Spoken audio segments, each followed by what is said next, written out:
the Govardhan pastime today, since the last day of Kartik. Today, before we start, we'll seek the blessings of the previous acharyas, so that we can speak something properly. So, Om Jnanatimirandasya Jnananjanashalakaya Chakshu Unmilitam Yena Tasmai Shri Guruve Namah Shri Chaitanya Manobhishtam Sthapitam Yena Bhutale Swayam Rupa Kadamahyam Dadati Swapadantikam Vandeham Shri Guru Shri Yuta Padakamalam Shri Gurum Vaishnavamsya Shri Rupam Sadhujatam Sahagana Raghunatam Vitam Tam Sajivam Sadvaitam Savadutam Parijana Sahidam Krishna Chaitanya Devam Shri Radha Krishna Pada Sahagana Lalita Shri Vishakam Vitam He Krishna Kuna Sindhu Deenabandhu Jagatpate Gopesha Gopta Radha Kanta Namosute Taptakanchana Gaurangi Shri Radhe Vrindavaneshwari Vrishabhanu Sute Devi Pranamami Hari Priya Panchakalpatarubhishya Kripa Sindhu Bhyevacha Patitana Pavanebhyo Vaishnavebhyo Namo Namaha Namo Vishnupadaya Krishna Krishnaya Bhutale Srimate Bhaktivedanta Swamini Namine Namaste Saraswati Deve Gauravani Pracharine Nirvishesha Shunyavadi Paschatadi Chitarine Jai Shri Krishna Chaitanya Prabhu Nityananda Shri Advaita Gadadhara Shivasadi Gaura Bhakta Vrinda Hare Krishna Krishna Krishna Hare Hare Rama Rama Rama Hare Hare Om Namo Bhagavate Vasudevaya Om Namo Bhagavate Vasudevaya Om Namo Bhagavate Vasudevaya Narayanam Namaskrityam Naram Keva Narottamam Devim Sarasadim Vyasam Tato Jayo Mudiraye Ashtaprayeshu Abhadreshu Nityam Bhagavata Sevaya Bhagavati Uttama Shloke Bhaktir Bhaktineshti Shinmatam Sukata Krishna Punya Shavana Kirtanam Bhajantastu Abhadrani Bhidinodi Surasadam Ashwin Bhagavatam Ki Jai. Okay, second. Okay, so today is the last day of Kartik, Bhishma Panchaka as well, last day. So I thought been speaking a lot about Lord Damodar in this month. So why don't end with, even though we heard this particular wonderful pastime by his from Pastime Maharaj, we thought, okay, why don't we hear it again? We can try, probably as best as good as what he mentioned, but I will try my little best, in a small way. So yeah, please kindly give your blessings so I can speak something, something useful. So we'll start with the pastime of Govardhan, and as we know, Govardhan pastime is occurs right after the pastime of Lord Damodar. In the sense, when Krishna was around 3 years old, the pastime of Lord Damodar occurred, and when that happened, so we know that the first verse of Damodar pastime, the 9th chapter, it says, Mother Yashoda, Sukadeva Goswami mentions that Karmantara Niyuktasu Nirblamantha Swayam Dadi. So Mother Yashoda engaged all of her maid servants in different activities, Karmantara Niyuktasu. And during that time, even though pastime of Lord Damodar happened during the day of Diwali, the next day was Indra Puja, because Krishna hadn't started, hadn't introduced Govardhan Puja till then. So forward, 4 years, around 7 years, when you were 7 years in Vrindavan, right after the day of Diwali, Krishna's Nanda Maharaj and all the coward men, everyone is going here and there. The Sanskrit word used in this context is Sambhramam. So the translation is in flurry of activity. They're going here and there, doing all this stuff. You do this, you do that, XYZ, so many stuff. And Krishna is looking at them and saying, what is going on? Of course, he's a Paramatma. He knows he's in the first verse of Srimad Bhagavatam, he's addressed as Abhijna. Abhijna means all cognizant, the all-knowing. So of course he knows what is going on. So the word Sambhramam, the other meaning of Sambhrama means bewildered. And what is going on? As if They don't know what is going on, just running here and there doing something. So Krishna, even though he's teaching us by the personal example, how should one ask a question if you want to know something. In Bhagavad Gita, we also know that Bhagavad Gita, Krishna says, Tad buddhi pranipatena pariprasthena sevaya pradikshante jnanam yanina tat pradarshina. We should go in a humble way and seek, request. Oh, please tell me, I don't know. Please teach me. So Krishna, in this way, went to Nanda Maharaj and asked. So Krishna, of course, Krishna knows that if I ask directly, Nanda Maharaj says, small kid, what would you know? So to invoke his father's affection, what does Krishna say? Krishna says, Pita. And Krishna asks multiple questions. In his first sentence itself, Krishna asks multiple questions. So in the first verse, and then the first verse, and the fourth verse, Krishna asks this question: My dear father, kindly explain to me. And then 5 questions come. What are the 5 questions? What is this great endeavor of yours all about? What is it meant to accomplish? If this is a ritual sacrifice, then for whose satisfaction is it intended? And then by what means is it going to be executed? These 5 questions was put forth by Krishna.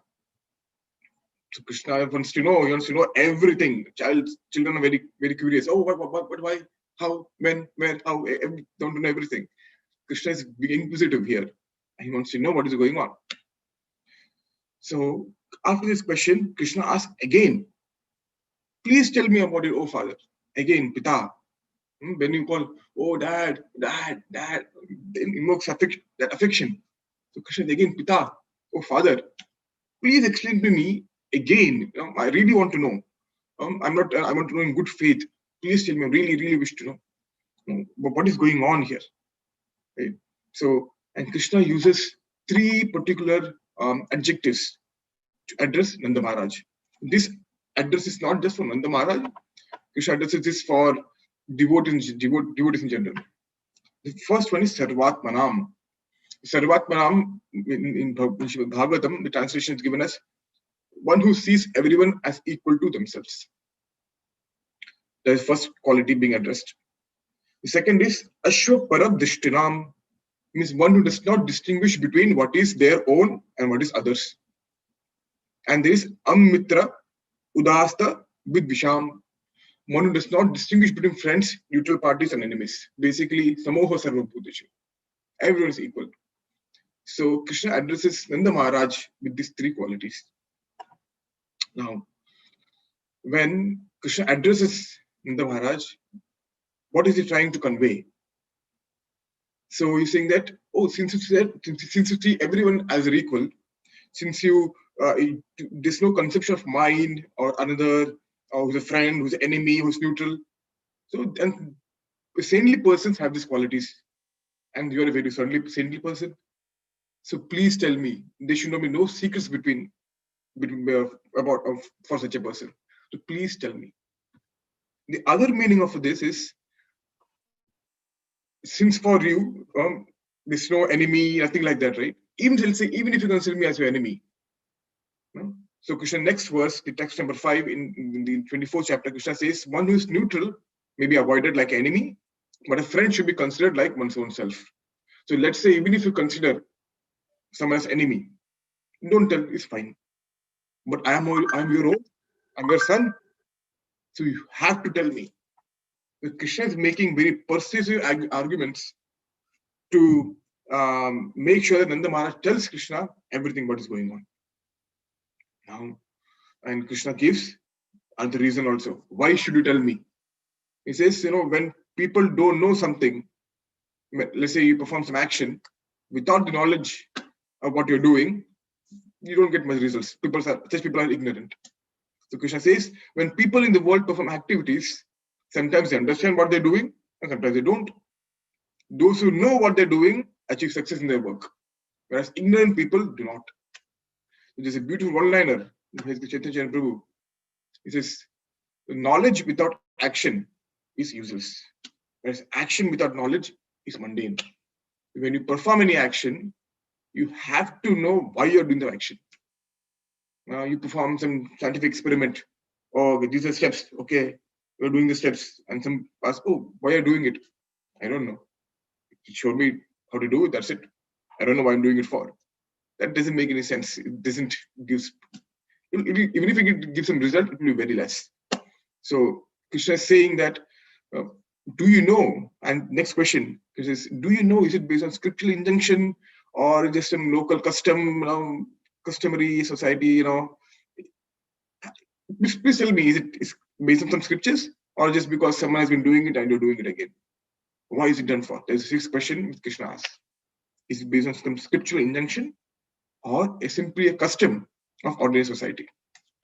Now Nanda Maharaj, Krishna is so persuasive that he can't escape. Krishna said, oh man, this child is really persistent. Okay, I will tell him. So now Nanda Maharaj tells Krishna that, oh, Lord Indra is the controller of the rain, and the clouds are his personal servants, representatives, and they directly give water and give happiness to all creatures. And why do we worship Indra? We are technically Vaishyas. Vaishyas means our livelihood depends on the cows. The milk, basically. The milk products, we make milk products, we then take all the milk products which we make, they go to Mathura, sell the milk products, get money, and that's how we spend our livelihood. That's the livelihood. And the milk we get from the cows. Now, how do the cows give milk? It has to be an input for output. If you don't feed the cows, there won't be any milk. So cows eat grass, juicy, fresh grass. And this grass, how does the grass grow? By rain. And who gives rain? Indra. So we are offering this as a token of gratitude to Indra. And Nandamala says, not only we, my dear son. So Krishna, Nandamala uses the word here, Tata, means my dear son, to convey that. I really understand what you're asking, and is affectionately conveying this to Krishna. My dear son, not only me, but there are many other men worship. There are many other men who worship Indra also. He's a master of rain-giving clouds. And we offer him grain and other paraphernalia of worship produced to his own discharge in the form of rain. So we're giving all these grains which is produced because of him, and we're offering it back. Okay? And by accepting the remnants of sacrifice performed to Indra, people sustain their lives. And Adama says, and by doing this, we achieve the threefold aims of religiosity, economic development, and sense gratification. Basically, dharma, artha, and kama. There's no moksha here. So, by doing the sacrifice and by eating the remnants, we aim to achieve religiosity, economic development, and sense gratification. So it's not just sense gratification. We are not doing this for, we want something. No. We do this so that we can get some money, we earn our livelihood, we perform some actions, dharmic actions, economic development, and sense gratification. So all these three of the four purusharthas can be satisfied, and that is why we are doing this. So that we have good economic development, we do pious activities and sense gratification. Also, in the sense, we can eat, fill our belly. So Lord Indra is the agent responsible for all the fruitive actions of industrious people. Now, Krishna hears this statement and he says, okay, thank you, my dear father. Now I want to say something. He didn't say out loudly. He said, now I'm going to say something. And he makes sure that he speaks it loudly such that the words reach Indra's ears. And he wanted to arouse anger in Indra because Indra is getting prideful. He's getting proud. The pride aspect is building up in Indra. And we'll see why. So Krishna here, he's Adi Guru. So whatever philosophy Krishna propagate is the perfect philosophy. So even if he wants to propagate Karmavad philosophy, he's the best at it. No one can beat him. Okay? For example, Srila Prabhupada used to do mock debates. So he used to say, okay, I am Mayavad now. I am Mayavadi, you are a devotee. Let's argue. Let's debate. And Prabhupada will beat his disciple, as a bhakta, as a devotee, with Mayavadi arguments. And Prabhupada says, see, so Prabhupada wanted to train his disciples to know both the sides so that we can defeat. So in Sutta Goswami, in the first canto also, it's mentioned that one of the qualifications of a person who should speak Srimad Bhagavatam, definitely not me here, is that one should be well versed in all scriptures, all kinds of knowledge, so that one can propagate, one can establish the devotion and bhakti as the topmost. He should know all the other philosophy also and establish bhakti as the topmost. So when Krishna here is going to speak now about karmavad. Karmavad, so just give Mayavad. What is Mayavad? Oh, Brahma Satya Jagat Mithya. Brahma is only truth, everything is false. Maya. Oh, Krishna, body is Maya, everything is Maya, Maya, Maya, Maya, Maya. So it's Maya Vad. So here Krishna is championing the cause of karma. And now we'll see what is Krishna, how does Krishna champion the cause for karma.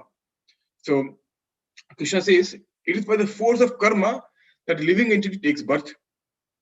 And it is by karma that he meets his destruction also. His happiness, distress, fear, sense of security all arise as the effects of karma. Right?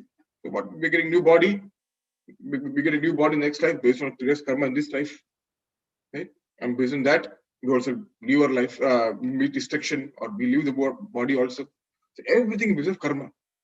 And let's say, even if there's some supreme controller who awards all the result of activities, this one problem with this logic.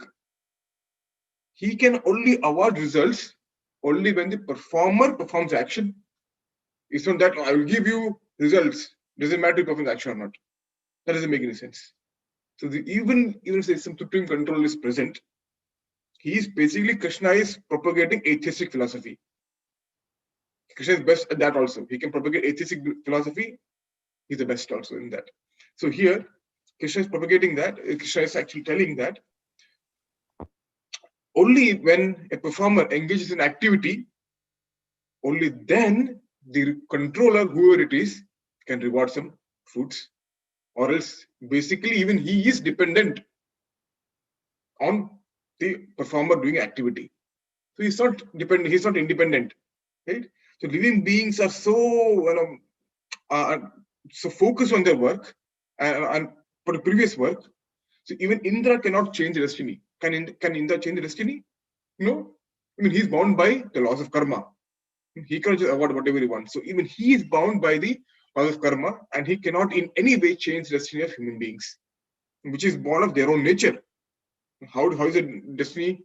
God, so destiny has different parts to it, and one of them is born of their own nature. So Krishna then gives examples of Brahma and all the Chatur Varnas.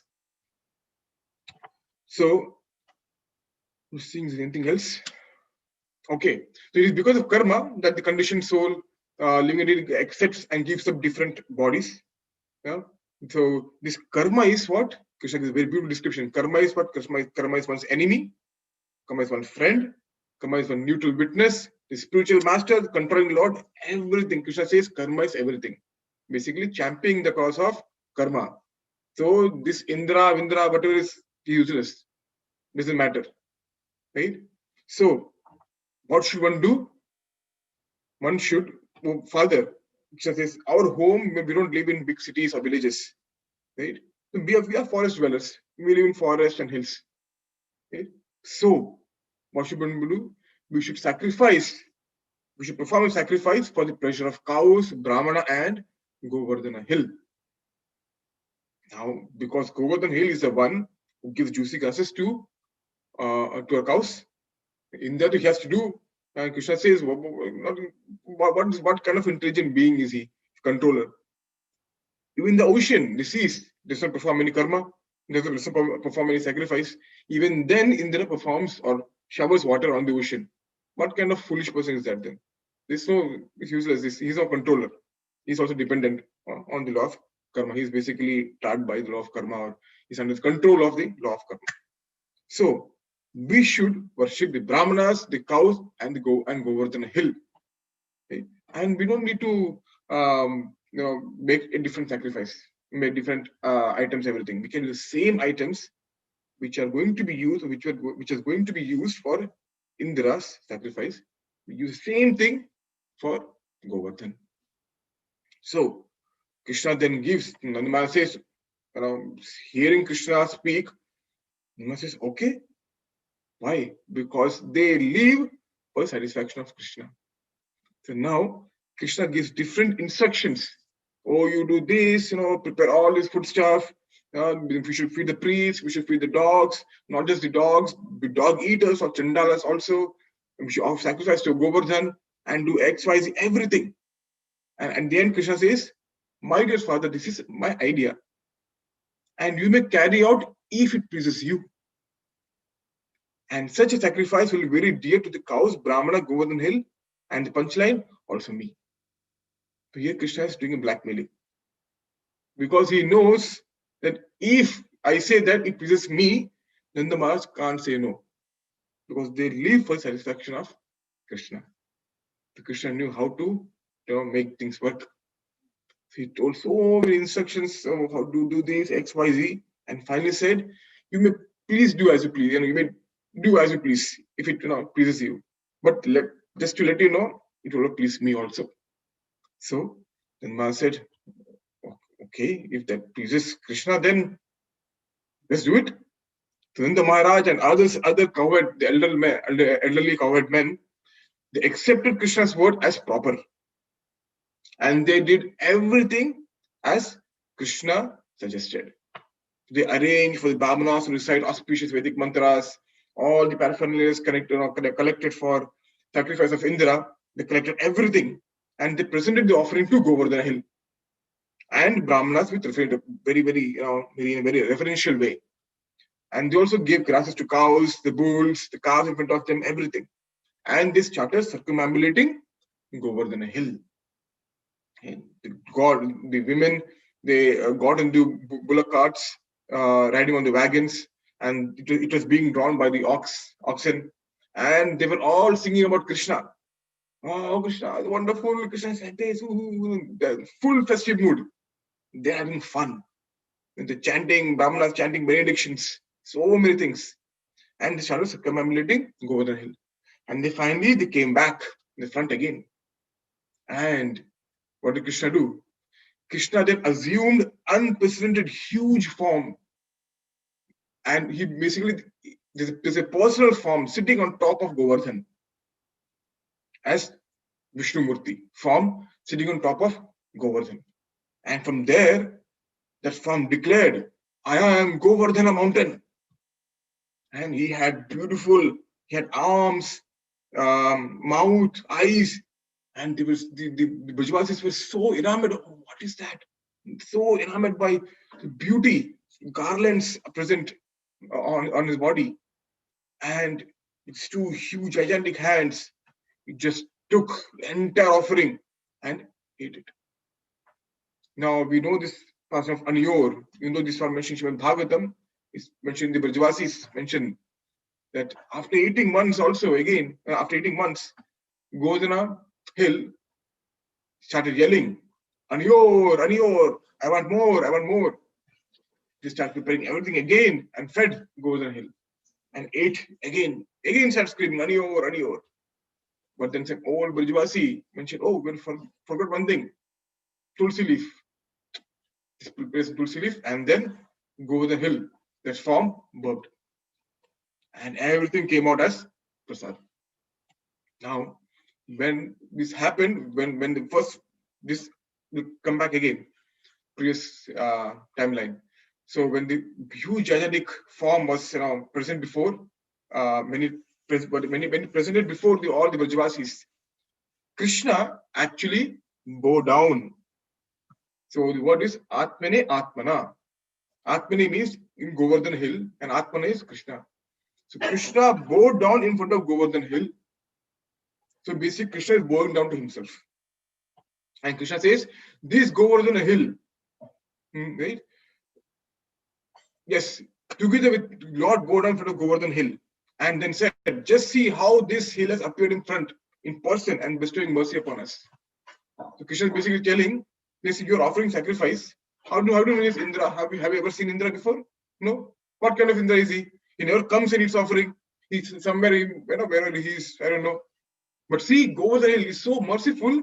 He came personally to eat the offering. He's much more merciful. Okay? Govardhan came himself to eat the offering. So, and Krishna gives a warning. What is the warning? He says, this Govardhan hill, assuming any form he wishes, will kill any residents of the forest who neglect him. Therefore, let us pray our obeisances to him for the safety of ourselves and our cows. Now, this beautiful, wonderful Leela happened. And after this, they all went back to the village. Now, why did Krishna want to enact this pastime? Because Krishna wanted to curb the pride. There are multiple reasons for this. One of the reasons is Krishna wanted to curb the pride of Indra. So, just like for example, right? If someone comes to a temple, you are there, and someone says, Hare Krishna Prabhuji, Hare Krishna Prabhuji. Same, whenever they do say Hare Krishna Prabhuji, Hare Krishna Prabhuji, Hare Krishna Prabhuji, very nicely. And it happens 1 month, 2 months, 6 months, 1 year, and suddenly the devotee comes again and says, and then goes away. You will say, hey, all the whole 1 year you are saying Hare Krishna Prabhuji to me, now you are saying Hare, it's not saying. How dare he? So what does it mean?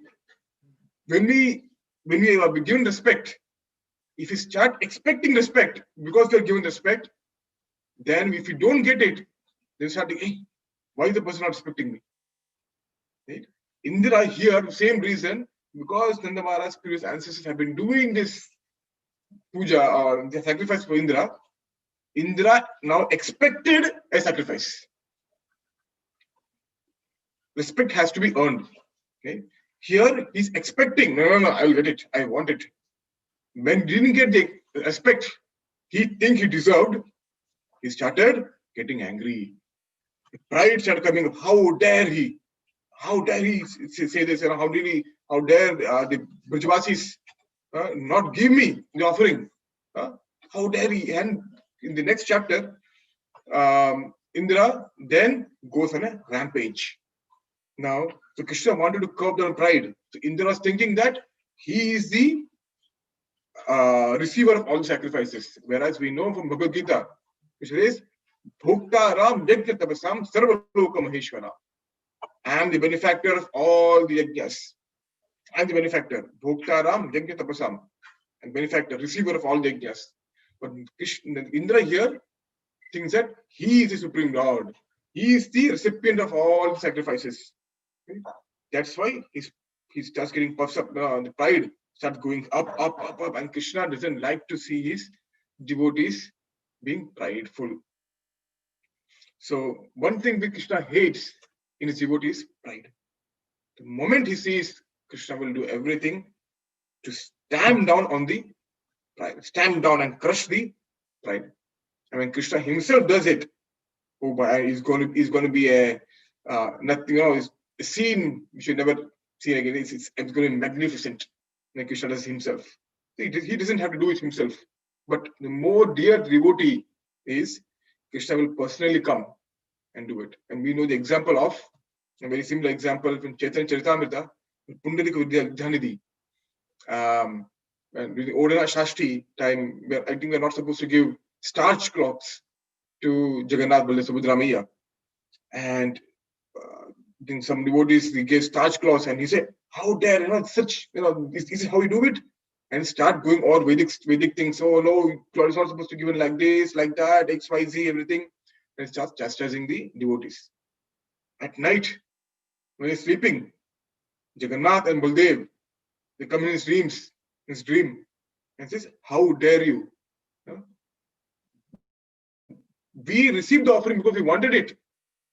Right? Who are you to tell me or tell my devotees that you should not do this and you should do that? And starts slapping Pujan left and right. Baldevji starts slapping left and right, left and right. He wakes up after some time and his cheeks being swollen. And he tells this later to Gadadhar Pandit, I believe so, or Haridas Thakur. And it's so jubilant. Krishna himself personally came to chastise you. How wonderful, how merciful is, how fortunate you are. So here Indra is a very, very dear devotee of Krishna. And Krishna personally wanted to make sure, rectify this pride in his devotee. And as we mentioned before, right, we only see bad side of Indra. Every time we say, oh, Indra is like this, Indra is crooked, Indra is all nonsense things. But this is a small subset of so many things Indra does.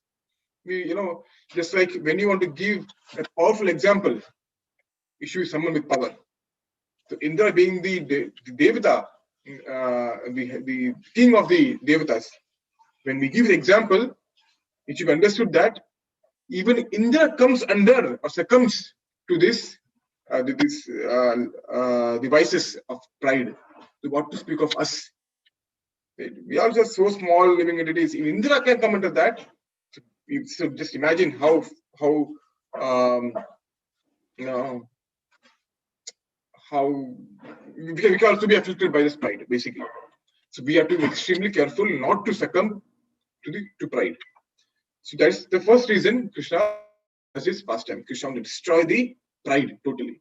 The other way to is, and the way to one solution to this, when we see some pride coming in, I say, oh, I did this, I did that. Right? When pride has come creeping in, the first one way to curb that pride is to take Krishna's name or say everything Krishna is because of you. Let's say you do some activity, and it starts, when you continue to do some activity, it starts thinking that, I am the doer, I am the doer, I am the doer. So immediately you should say, it's Arop Siddha Bhakti. Oh, Krishna is because of you. Oh, Krishna is because of you. Krishna is because of you. When you say everything, when you do whatever you do, when you put everything is Krishna is because of you, what happens? The pride can't come up. Why? Because you are giving Krishna the place to sit in your heart. Krishna is the heaviest of the heavy. Krishna sits on your heart, right? The pride have enough muscle strength to lift Krishna. Krishna will just crush that pride in total bits and pieces. So when you see any pride coming up in you, just Krishna is because of you. Krishna is because of you. And let Krishna sit in your heart and crush the pride in the heart. And so that pride doesn't come up in you. So now, after this, Indra becomes extremely angry. And he says some terrible things to Krishna. So text number 5 of chapter number 25. I'll read the verse, a very beautiful verse. Right? And the purport is absolutely beautiful. Sridhar Swami gives an absolutely beautiful purport on this particular verse, one of my favorite purports. It is Vachalam Balisam Stabdam Atyam Pandita Maninam Krishnam Martim Upashitya Gopame Chakyu Apriyam. What's translation? These coward men have acted inimically toward me, taking shelter of this ordinary human being. Krishna, who thinks himself very wise, but is simply a foolish, arrogant, over-talkative child. These extremely strong words. Arrogant, foolish, over-talkative. So here Sridhar Swami gives a very beautiful purport, and this mentioned Srimad Bhagavatam as well. So Vachalam means one who speaks. So here it means talkative. Vachalam means talkative. So now Mother Saraswati, she has to basically transmit this saying what Indra is speaking to Krishna's ears to hear. Now Mother Saraswati is saying, hey, how can I even say all these things to Krishna? How can you are saying these nonsense things and you want me to convey whatever you're saying to Krishna? Impossible. I am not going to do this aparad. So what does she do? She transforms that abuse Indra is giving to words of praise to Krishna. And Sridhar Swami beautifully explains this. So Vachala means over talkative. But Sridhar Swami explains when Indra spoke Vachalam, he meant over talkative. But Mother Saraswati took that word, made it as a praise, and then told Krishna, or Krishna heard as what? One who speaks according to Vedic authority is Vachalam. The Balisham means what? Childish. And here Vasudeva meant it as what? Free from pretension, just like a child. There's no care. It's simple. Children are very carefree. So you're very pretension, without any pretension. No, simple like a child. Stabdam means arrogant. Right? So what does here mean? Saraswati means that he bows down to no one because there is no one for him to offer homage to. Krishna sits at the top of the food chain. Okay? He doesn't have to offer homage to anyone. Everyone offers homage to him. So stabdam here means he does not bow down to anyone because there is no one for him to offer homage to. Then comes agnyam. Agnyam means foolish. What is Saraswati? What did she do again? There's nothing for him to know. There's nothing more for him to know because he's omniscient. He knows everything. There's nothing for his agnyam. There's nothing for him to know. And Pandita Maninam. Okay, he thinks himself very high, very wise. It's sarcastic comment. And Sri Sridhar Swami says, what does it mean? Pandita Manina means he's highly honored by the knowers of the absolute truth. And Krishna means he is the absolute truth. So this is how Sridhar Swami in his commentary mentions that this actually Mother Saraswati conveyed to Krishna. Now, after saying all this, Indra said, hey, call the Samvartaka clouds. I have some task for them. Samvartaka clouds were sleeping very peacefully because the timer was not set. The timer was set for a long time. But someone poked them prematurely and said, your boss is calling you. So they came and Indra said to the Samvartaka clouds, and this Samvartaka is mentioned with Sanatana Goswami as well in his commentary, and said, you go to Vrindavan and destroy entire land of Vrindavan, and the cows inundate everyone with water and destroy them. And I will come along with you, right behind you in my Airavat to see the destruction. And not only I will come alone, I will bring all the wind gods as well to help you in the destruction. So Indra's not going down by himself, he's taking others also. Okay? I'm not going down alone. I'm taking everyone with you, everyone with me, even if I'm going down. So he took all the wind gods along with him to Vrindavan and starts the Samvartaka cloud. What happens? Starts pouring rain. And the rains are not like small drops. It's mentioned they're like pillars, huge pillars. Of course, they are these clouds of destruction. These small waters can inundate one small pond maybe, right? Or one small lake. But these some of the clouds, they're pillars, huge pillars of water crashing down on the land of Braja. And because of that, what happened? Not only water, but wind. And water and wind is not a good combination. To start shivering. The cows, the animals started shivering from excessive rain, wind, and they all pain by cold. The cows are protecting, but it's called dewlap. The cows have it called dewlap. The cows are protecting the cows with the dewlap, trying to cover them, trying to save them from the distress, the severe rainfall. And the coward Brajavasis go to Krishna. Oh Krishna, please help, save us from the wrath of Indra. They're so affectionate, please save us. Now, why did they go? Not because they know that Krishna is Supreme Personality of Godhead, because they know that Krishna has some superhuman strength. He's not ordinary. Some kind of strength he has. He has killed so many things, so many demons. I mean, he's some kind of superhuman person, some kind of person with some of a devata with a very superhuman strength. Not because they consider him as Supreme Personality of Godhead. That is why they went to Krishna. And please help save us. Now, Krishna said to himself, he was extremely angry and he knew that Indra would react. And he wanted Indra to react. And Krishna said, Indra has used his unusually fierce, unreasonable rain together with wind and hail. So, I'm going to protect my devotees because I have taken a promise. I've given a promise to protect my devotees. But the words in Bhagavatam, in Bhagavad Gita, Krishna says, Shipram Bodhi Dharmatma Shashvik Shanta Nigachati Kaunteya Pratijanihi Name Bhaktya Pranashyati. My devotee will never perish. So Krishna, yes, I've taken a vow to protect my devotees. So I'm going to protect them with my mystic opulence. I'm going to destroy the pride of Indra. So how does Krishna destroy the pride of Indra? Krishna has different tactics. So when Krishna, when he jumped in the Yamuna river to subdue Kalia, what did he do? He had a kamarband, he had a waistcloth. He tied the waistcloth and this climbed to the Kadamba tree and jumped into the river. So basically, tying the waistcloth means there's a tough job. This is a tough job. Similarly, when Krishna has to fight with his friends, Krishna ties the waistcloth. That means he's fighting with his friends. He was the same way as subduing Kalia.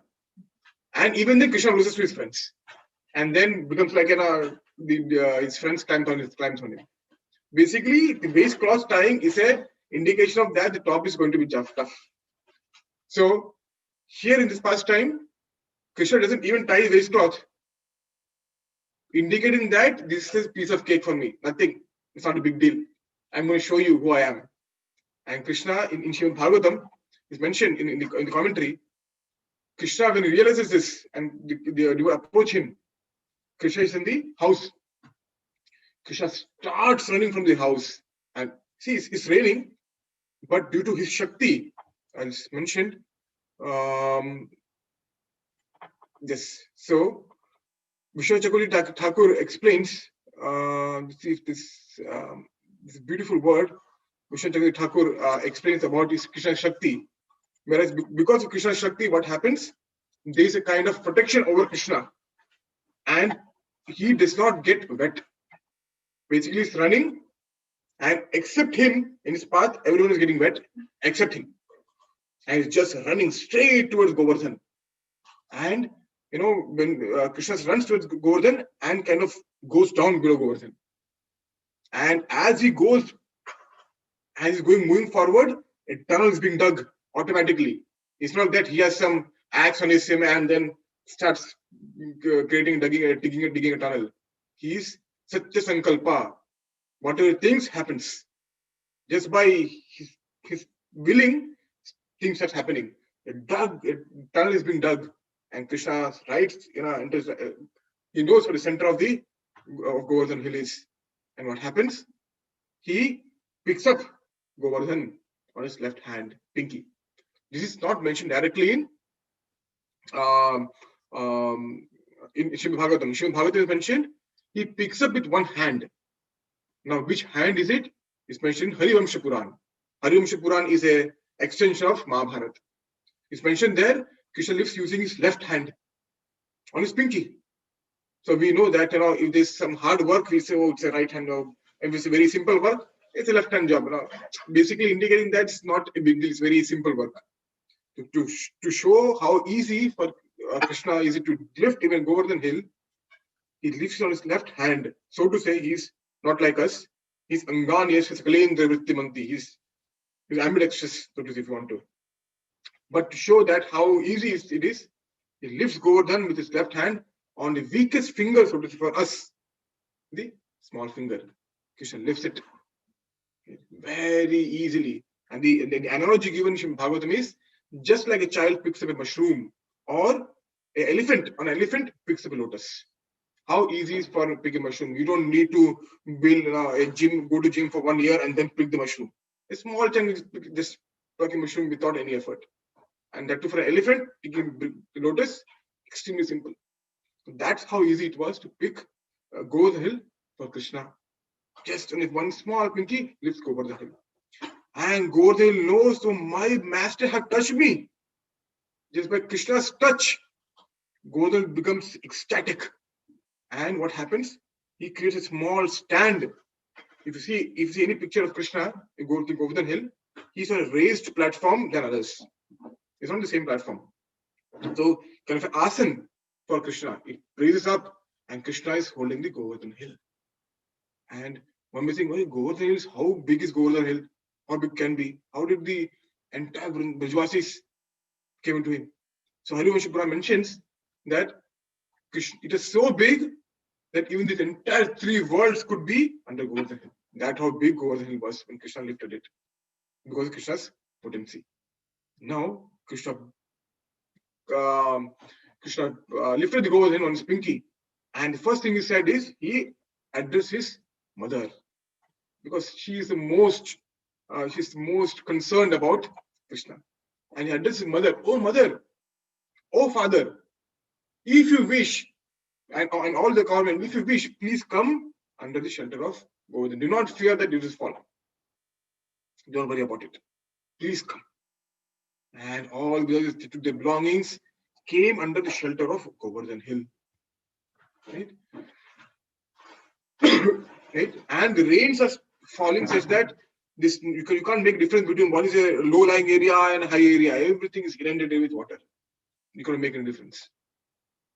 Now, Krishna lifted Govardhan Hill, and everyone is sitting right behind. Everything is around Krishna. So here comes the another reason for Krishna performing the pastime. When Krishna used to, when Krishna, what his usual routine is, Krishna wakes up early in the morning, gets ready, eats prasad. It's not prasad, eats bhoga, right? But Mother Yashoda prepares, right?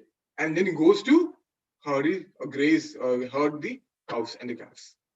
So in the morning time, Mother Yashoda can see, can behold Krishna. During the day, the friends, right? They are enjoying with Krishna. And in the evening, when he comes back, when the Brajvasis see the dust is being raised by the hoofs of the cows, they know, oh, Krishna is coming. And they wait for Krishna to come and see, and behold, they all stand outside to see Krishna. And Krishna comes at night, he goes with the gopis. So basically, at different times of the day, different devotees get a chance to be with Krishna. But they all wanted to be with Krishna 24 hours. Every day. Krishna said, okay, I need to arrange something to make it happen, because my devotees desire it. So what I'm going to do, I'm going to enact this pastime. Okay? When we in chess, we think of 3-4 steps ahead. Krishna takes thousands of steps ahead. He knows what is going on, what is going to happen. He arranges everything properly, so that, and now when Krishna, everyone is there, they can all behold Krishna continuously without no barrier for time, place, nothing. And it is as if everyone is thinking that Krishna is seeing him. It's not like, Hare Krishna, I'm seeing here, but other person not seeing. No. They could all feel Krishna is reciprocating with them personally. They could see. And Krishna is looking beautiful. Right? There's a storm outside. The black storm, Samvardhaka clouds, is like dark. Right? But here under Govardhan is also a storm. Wow, it's a Megha Shama. A bluish blackish cloud, he's there. Right? Megha Shama is there. And this lightning also outside. Krishna's yellow garments like lightning. Vibradvasa Kanaka Kapisham Vajayantim Chamala. Kanaka Kapisham, lightning. Right? And their full storm, this sound, thunder is making sound. And here devotees are doing kirtan. So here under Govardhan is also a storm. But fun, amazing, they're enjoying the storm. And other outside, this storm going on also. And the devotees and the Brajavasis are just beholding Krishna. And this happened 24/7. The first instance of 24/7 happened with Krishna's Govardhan pastime. 24/7, 24 hours, 7 days a week. They're just beholding Krishna's beauty and drinking all the nectar. Madhuram, Madhuram, Vapurasya Vibhor. 2 times Madhuram for Krishna's body. Madhuram, Madhuram, Madhuram, Madhuram. Krishna's face is like 3 times sweet. Krishna's body is 2 times sweet. Krishna's face 3 times sweet. And seeing the beautiful smile on Krishna, Madhu Gandhi, Madhu, Smitame Tadho, Madhuram, Madhuram, Madhuram, Madhuram. Krishna's face, beautiful smile is 4 times sweet. And they beholding Krishna, the smile. And Krishna takes a flute, right hand, and starts playing the flute. And Madhumangal. When Krishna starts playing the flute, Madhumangal says, hey, stop. You don't play the flute. See what happens when you say that he starts playing the flute? The flowing, the liquid stop. And the mountains, the rocks starts melting. We start playing the flute, Govardhan melt, we are all buried. Stop playing the flute. right? And this Madhumangal is Krishna's funny friend, right? So Krishna is playing the flute, and this one personality, Krishna, Srimati Radharani also. And Srimati Radharani doesn't look at Krishna fully, because if Srimati Radharani looks at Krishna totally in full, Krishna will fall flat. Everything will go down under. So Krishna does Kripa Kataksha Bhajanam, a sidelong glance. Krishna gives, Radharani gives a sidelong glance on Krishna. And Krishna looks at Srimati Radharani is a beautiful, filled with love. And Krishna is, shaking already. Right? And this is going on beautiful. And it's not like, Krishna lived with the Govardhan hill, and everything is barren. No, it was fully gone, so beautiful, opulent, grass, everything's there, as if the whole different world under Govardhan. Right? So that's how, and for 7 days, 24 hours, no Brajavas is felt with thirst, urge for thirst, hunger, nothing. Because they were drinking the sweetest of the sweet nectar. See, when you drink nectar, you don't feel hunger, thirst, right? Because they were drinking the nectar of the nectar. Shri Krishna's beautiful face, beautiful form, no amount of food, no hunger, nothing afflicted them. They're fully satisfied just beholding Krishna for continuously. Whereas on the other hand, they're having fun here, and Indra, after 7 days, understood what a mess he's got into. And he says, oh no, I'm in big, big trouble. Right? So Indra came to know by his messenger. Sanatana Goswami mentions in his Brihad Vaishvatoshini that Indra, even though he said he will coming after you, Indra doesn't go. Why? Because his pride. I'm coming after you. Yeah, you go. But doesn't go. So he hears from his messengers that Krishna is simply standing there without any problem. They're having fun. And then he understands, this is who am I messing with. His sense, he comes back to his senses. And he says, we made a big mess. So I made a big mess. And he recalled some of the clouds, come back. Hey, what is out? This is not going according to what I planned. I made a big mistake. Now, when he rains have stopped, everything is stopped. And Krishna says, now, please everyone go back. Everything is stopped. Please go back. And then Krishna keeps back the Govardhan hill where it was exactly. And Krishna goes off. And Krishna starts walking in a secular place. Why? In Srimad Bhagavatam, Krishna both mentioned, Krishna didn't want Indra to be humiliated more than already is. Not in front of everyone. Krishna went to a secular place and was sitting there. And Harivamsha Puran mentions Krishna is sitting very nicely. And what is shade? Garuda is using his wings as a shade to Krishna. And Krishna is just simply sitting beautifully because he knows who is coming next. And Indra being ashamed, right? And says, what to do now? And when Krishna has saved all the cows and calves, Mother Surabhi from Goloka comes down, seeing that my progeny, my children have been saved by Krishna. And she comes to see Krishna. And Indra says, oh, Mother Surabhi is coming. And he pleases by offering devotion, by offering praise to Mother Surabhi. He said, Mother, please help me. I can't go in front of Krishna like this. Krishna will not even look at me. But if you put some words for me, maybe Krishna will see me. Right? So Mother Surabhi then goes and says to Krishna, there's some personality is very please leave him be. He's already ashamed. He's repenting. Please leave him. And saying that Krishna sees Surabhi, he calms down. And Indra then comes and offers obeisances to Krishna. He puts a helmet down and starts praying to Krishna. And it's a beautiful set of prayers. And Indra says, and he says that, engrossed in my pride, O my ruling power, ignorant of your majesty, I offended you. Please forgive me. My intelligence was bewildered. Right?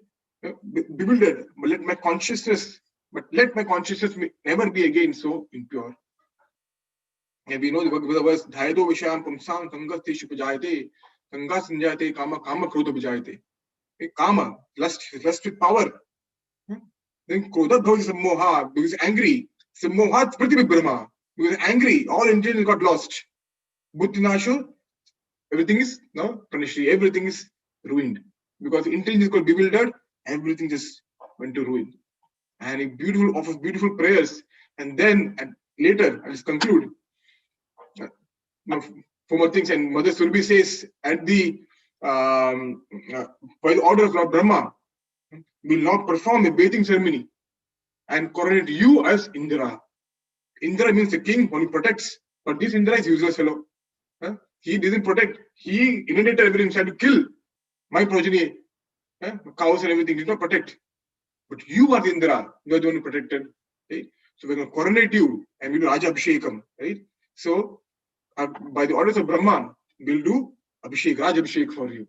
So Mother Surabhi performs milk Abhishek to Krishna from her own milk. And Airavat takes water from the Ganges and sprays Hemali Ganga water on Krishna using his tongues. And when this happens, the Narada and Gandharvas, they start singing. The Vidyadhar starts dancing. Siddhas and Charanas offers prayers. Everyone is filled. Right? Everyone is filled with joy. And beautiful at the end, he says, after he had ceremonially bathed, this Indra, after he ceremonially bathed Lord Govinda, he coronates or he gives the name Govinda, even though Krishna's eternal name is Govinda, still for pastime, he says, you are Govinda, because he gives pleasure to the cows. Who is a master of all cows and covered community, King Indra took Lord's permission and, surrounded by all devatas, returned to the heavenly abode. I just skip through the one more chapter in between, wonderful Krishna, where the Brajvasis, they can't believe what is going on. How is this possible? What is going on? Krishna lifting Govardhan, chal kya raha? It's another beautiful chapter, wonderful Krishna, chapter number 26. So I'll stop here. This pastime of Lord of Govardhan pastime. I try to compress it as much as possible. Please forgive me for any mistakes I made. And please offer corrections and comments. Everything is welcome. That is first. And please forgive me any mistakes, just like a teacher would do for any child. When a child makes a mistake, a student makes a mistake, teacher forgives and teaches the child. Please kindly bless me, and hopefully something good came out of it. Thank you so much. Hare Krishna. Srila Prabhupada ki jai, Mantra Srimad Bhagavatam ki jai. Thank you so much. Hare Krishna.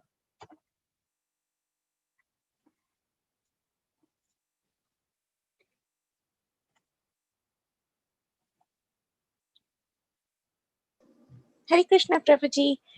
I just wanted to say that the narration was very, very beautiful. I could literally envision each and every scene. It was just so beautiful.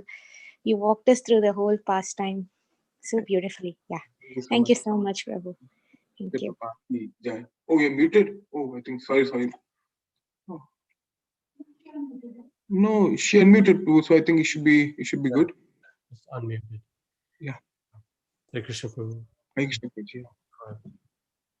Speaking about the Govardhan pastime, unfortunately we didn't get a chance on actual Govardhan Puja appearance day at the temple that evening to hear about the pastime more. Thank you for doing that concisely and showing Krishna's mercy not only to the Brajvasis but to Indra as well. Yes. Thank you for that recitation and across the commentaries of many acharyas. Our acharyas have written so much about this pastime. And even like way back in 1966, Srila Prabhupada spoke to devotees about how to observe Govardhan Puja. So obviously it was very important. Even he mentioned that to people who just joined the ISKCON society. So thank you again. I'm sure you can speak much longer on this. I would like to encourage all the devotees present to please read Krishna book, the relevant portions of Bhagavatam, and immerse yourself in these pastimes. It's very nice examples by Lord Krishna. So thank you. Anybody else want to say anything else? Pujaris have started Arthik, and I think today's from today's turn is who's speak. I had it up. Who's speaking today? Is Suki singing today? Who's singing? Yes, Prabhuji. Oh, Subhu. Super. Actually, Suki's singing. Oh, okay.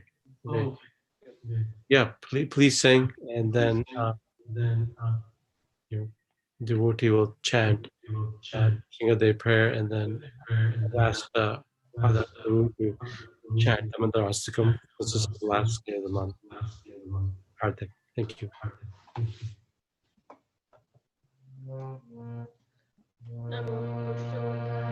Krishna Prasthaya Bhutale Srimate Bhaktivedanta Swami Namine Namaste Saraswati Devi Gauravani Pracharine Nirvishesha Shunyavadi Vasita Desatharine Shri Krishna Chaitanya Prabhu Nityananda Shri Advaita Garadhara Shivasadi Gaura Bhaktavinda Hare Krishna Hare Krishna Krishna Hare Rama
Hare Rama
Krishna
Hare Krishna.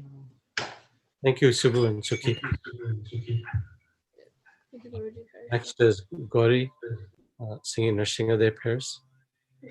Hare Krishna. Hare Krishna.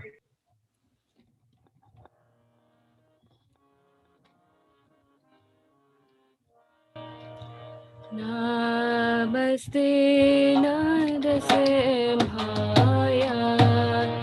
Namaste Narasimhaya. Praladalaadaine. Praladalaadaine. Hiranyakashipu Vakshaha. Hiranyakashipu Shrilataka Nakhalaye. Shrilataka Nakhalaye. Eto Nrsimha Parato Nrsimha. Eto Nrsimha Parato Nrsimha. Yato Yato Yamitato Nrsimha. Nrsimha Bahir Nrsimha Hirdaye Nrsimha. Bahir Nrsimha Hirdaye Nrsimha. Narasimha Madim Shadana Prapade. Narasimha Madim Shadana Prapade. Tava Kara Kamalavare. Adbhuta Shringam Dalita Hiranyakashipu Tanubringam Keshavadhita Narahari Rupa Jaya Jagadisha Hare. Jaya Jagadisha Hare. Jaya Jagadisha Hare. Tava Kara Kamalavare.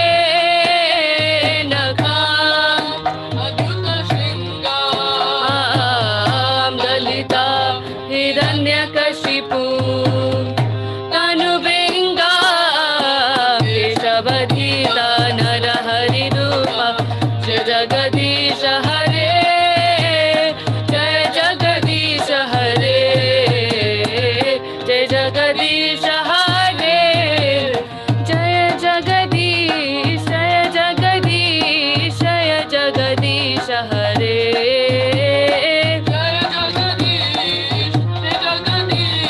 Jaya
जय गुरुदेव गुरुदेव गुरुदेव जय जय गुरुदेव गुरुदेव गुरुदेव जय जय गुरुदेव नित्य गौर हरि बोल हरि बोल हरि बोल नित्य गौर हरि बोल हरि बोल हरि बोल नित्य गौर हरि बोल Hare Krishna Hare Krishna Jai Shri Lakshmi Narasimha Dev Bhagwan ki jai. Shri Prahlad Maharaj ki jai. Jagat Guru Srila Prabhupada ki jai. Thank you, Gauri, for very nicely singing the Sringadev prayers.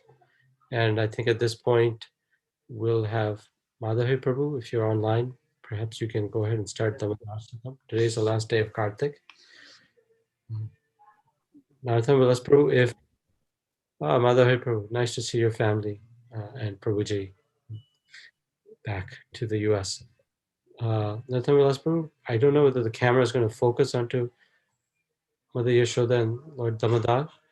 You want to use the photo from this morning's temple darshan? Yeah, sure, Prabhuji. Yeah, one second. You can swap between that and, of course, Shishanitai Sachinanda. Madhavi Prabhu, would you like to start? Yes, Prabhuji. We can't hear you too well. It kind of sounds muffled. Hare Krishna, can you hear me? We can see you. Hare Krishna Mataji Prabhuji. Kind of muffled. Try again. Say something. Hare Krishna. Yeah, it's still kind of quiet.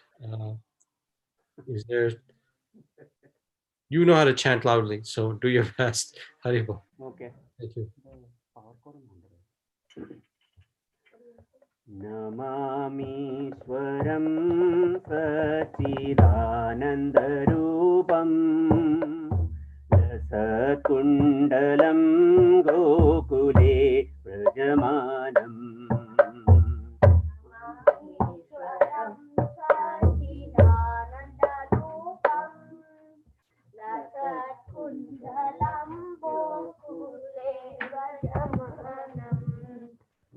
Yashodabiyolukhaladhavamanam param vrishtamatyantato dhritya gopya Yashodabiyolukhaladhavamanam param vrishtamatyantato dhritya gopya Rudandam muhuneta yugmam mrigantam Paramboja yugmena satankanetam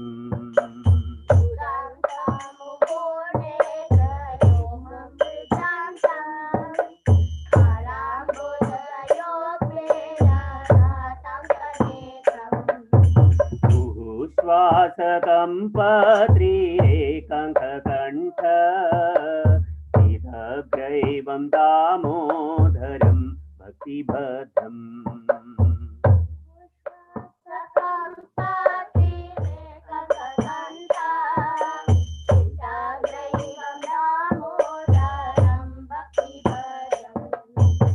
Iti dhrutvalilabhiranandakunde Vaghosam nimajjantam akyapayantam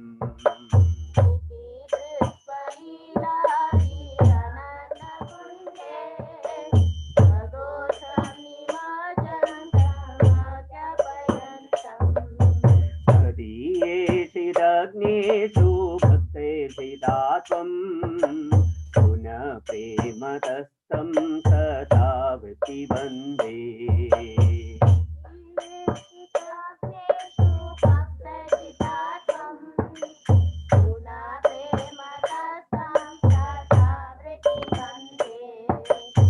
Adiyeshidagneshu bhaktirhidatvam Puna prematastam satavati bande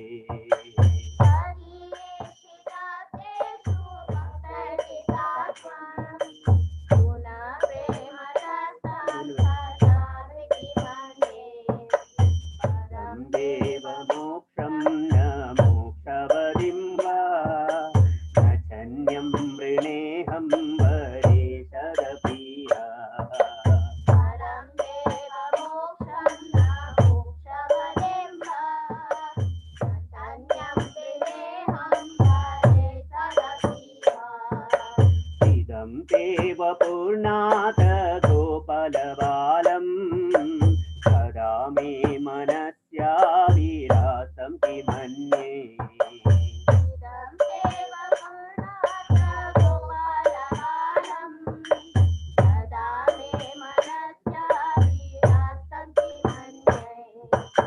इदं ते मुखं भोजम् अत्यन्तनीलै कृतं कुन्तलै स्नेहरसै च गोप्या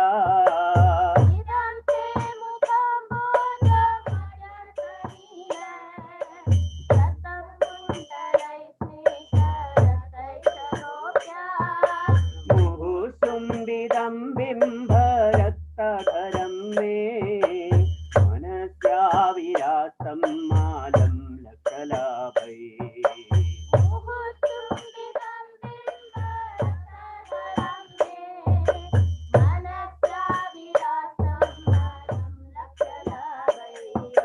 नमो देव दामोदर अनन्त विष्णो प्रसीद प्रभो दुःखजलाभिमग्नम्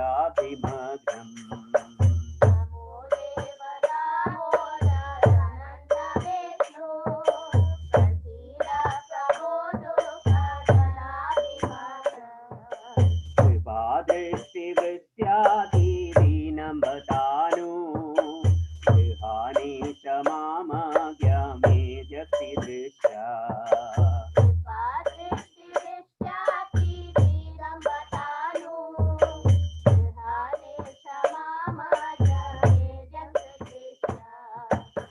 कुबेरात्मधौ बधमुख्यैव यद्वा त्वयामोचितौ भक्तिभाजौ कृतौ च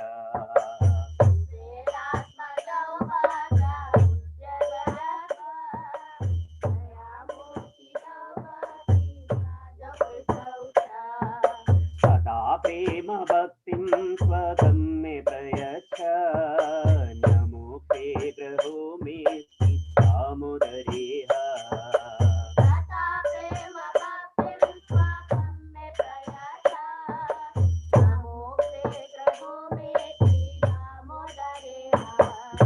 नमस्ते सुधाम्ने सुरतिप्रिधाम्ने त्वदीयोद्धारायात विश्वास्य धाम्ने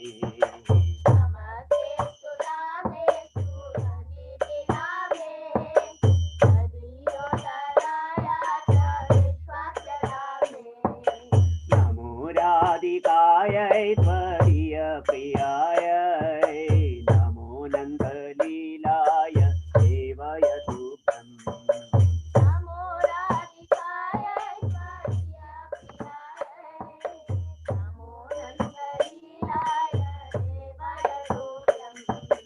नमो राधिकायै त्वदीयप्रियायै नमो नन्दलीलाय देवाय तुभ्यम्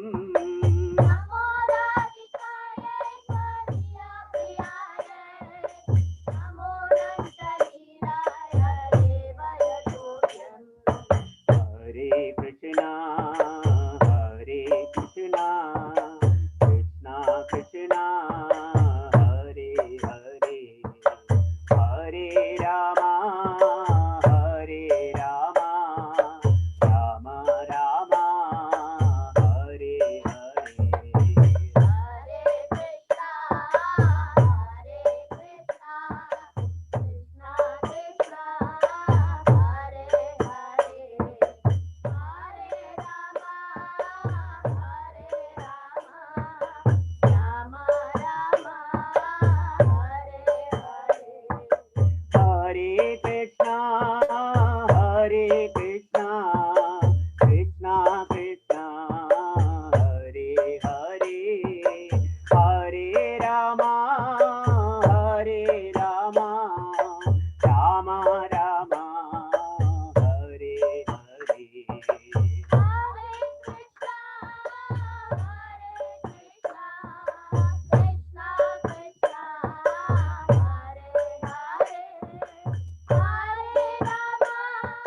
दामोदर भगवान की जय, श्रील प्रभुपाद की जय, निताय गौर प्रेमानंदे, हरि बोल।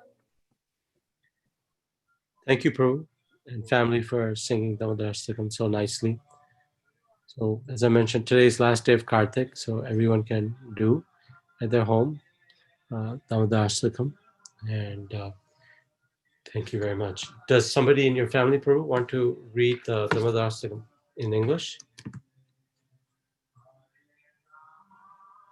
I don't have it up, Prabhu. Can I get a minute for that, or? That's okay. That's okay. Okay, give me a minute.